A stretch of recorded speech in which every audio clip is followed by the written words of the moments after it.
President Obama has now given permission to launch U.S. airstrikes on jihadist militants of the so-called Islamic State that have occupied, certainly the northwestern areas of Iraq.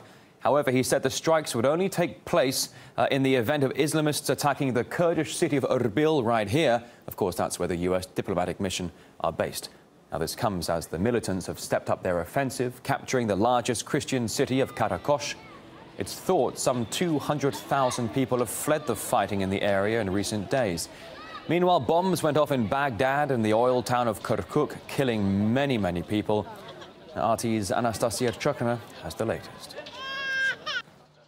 The mission of the U.S. to get in the way of the humanitarian crisis unraveling in the country as the Islamic State, an al-Qaeda-affiliated group, also known as ISIS, ravages through northern Iraq, pushing 200,000 Iraqis to flee and trapping about 40,000 religious minorities on Mount Sinjar, where, according to UNICEF, 40 children have already died from heat and dehydration.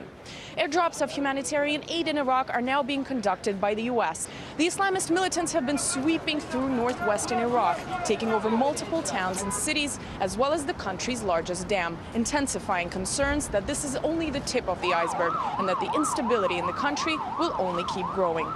I've directed our military to take targeted strikes against ISIL terrorist convoys should they move toward the city. We intend to stay vigilant and take action if these terrorist forces threaten our personnel or facilities anywhere in Iraq.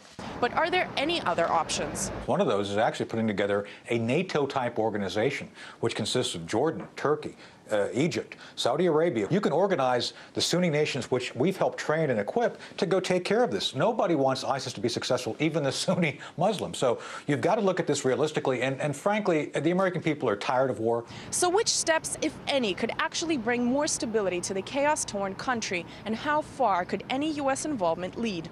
These are sensitive questions after almost a decade of U.S. presence in Iraq, which cost over $750 billion. And the country is now at the point of catastrophe as chaos and sectarian violence continues to rage on.